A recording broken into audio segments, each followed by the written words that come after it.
اللہ الرحمن الرحیم۔ اپنی سیکھ کے پیارے پیارے دوستو، السلام علیکم۔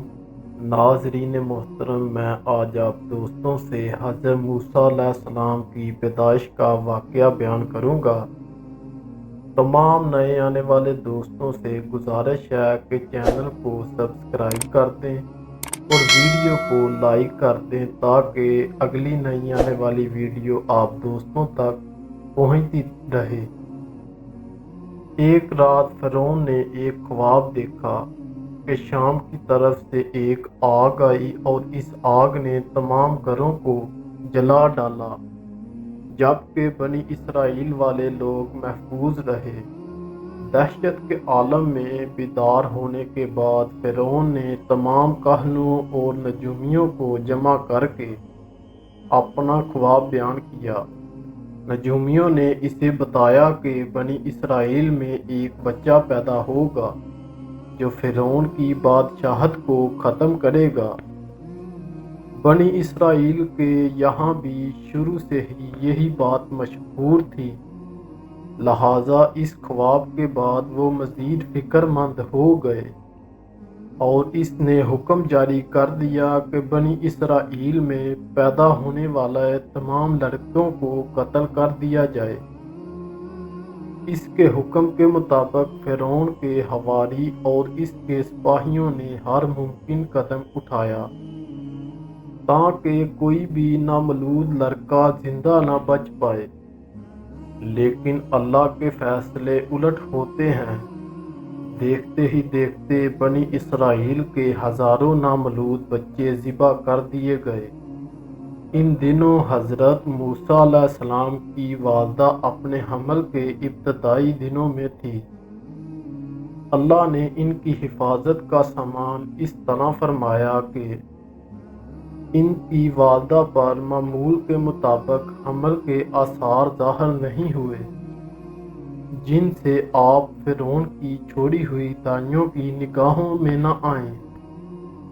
انہوں نے اس بات کو چھپا رکھا یہاں تک کہ پیدائش کا وقت قریب آ پہنچا اور انہوں نے بچے کو جنم دے دیا۔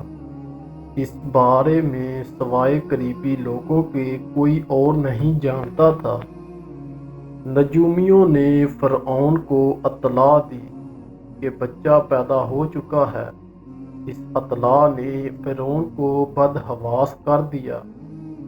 اس کے سپاہیوں نے گھر گھر تلاشی شروع کر دی۔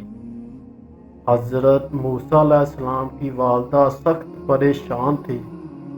3 مہینوں تک انہوں نے حضرت موسیٰ علیہ السلام کو چھپا کر رکھا، لیکن زیادہ عرصے تک بچے کو شاہی جاسوسوں کی نظر سے چھپانا ناممکن تھا۔ پھر بھی وہ اپنی پوری کوشش کرتی رہی، یہاں تک کہ ان کے پاس اللہ کا حکم آ گیا۔ یہ حکم اللہ نے ان کے دل میں ڈالا تھا۔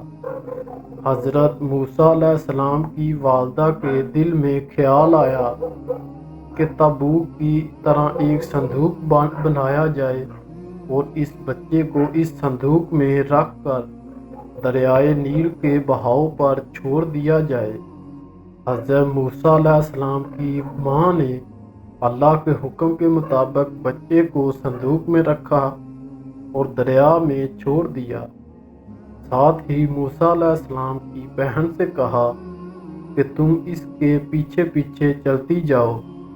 لہٰذا وہ دریائے نیل کے موجوں میں چلے اور ان کی بہن کنارے کنارے چلی۔ صندوق بہتا ہوا محل کے تالاب میں جا پہنچا۔ وہاں فرعون کی بیوی اور خادمہ لطف اندوز ہو رہی تھی کہ صندوق پر ملکہ کی نظر پڑی۔ اس نے کنیزوں کو حکم دیا کہ صندوق کو تالاب سے نکال لاؤ۔ جب صندوق کھولا گیا تو اس میں ایک حسین اور تندرست بچہ آرام سے لیٹا ہوا تھا۔ ملکہ بہت خوش ہوئی۔ اس کی آنکھوں میں ممتا کی شفقت اتر آئی۔ شفقت محبت سے بچے کو گود میں لے لیا۔ ملکہ نے سوچا کہ اس بچے کو بیٹا بنا کر پالا جائے۔ محل میں کسی نے خدشہ ظاہر کر دیا، یہ بچہ بادشاہ کی سلطنت کو ختم کرنے کا سبب بن سکتا ہے۔ فرعون کے دل میں بھی یہ خیال آیا کہ کہیں یہ بچہ بنی اسرائیل کا وہ لڑکا نہ ہو جس کے بارے میں نجومیوں نے پیشن گواہی دی تھی۔ لیکن فرعون کی بیوی نے کہا، یہ بھی تو ہو سکتا ہے کہ یہ بچہ ہماری آنکھوں کی ٹھنڈک بنے، یعنی ہم اس کو اپنا بیٹا بنا لیتے ہیں۔ آنکھوں کی ٹھنڈک ہے میری نہیں، میں نہیں چاہتا بنی اسرائیل کا کوئی بچہ میری نگرانی میں پلے، لہٰذا یہ صرف تیری ہی آنکھوں کی ٹھنڈک ہے۔ حضرت ابن عباس رضی اللہ تعالیٰ عنہ فرماتے ہیں کہ اگر فرعون یہ بات کہہ دیتا کہ یہ میری بھی آنکھوں کی ٹھنڈک ہے تو اللہ تعالیٰ اس پر شاید ہدایت کر دیتا۔ ملکہ نے اس بچے کا نام موسیٰ رکھا، جس کے معنی ہیں وہ شخص جو پانی سے نکل گیا ہو۔ بچے کی جب محل میں لے جایا گیا تو اس نے دودھ کے لیے رونا شروع کر دیا۔ بچے کے پاس دودھ پلانے والی لائی گئی، لیکن بچے نے کسی عورت کا دودھ نہ پیا۔ جو عورت بھی آپ کو دودھ پلانے کی کوشش کرتی ناکام ہو جاتی۔ ادھر موسیٰ علیہ السلام کی بہن دور کھڑی یہ سب دیکھ رہی تھی۔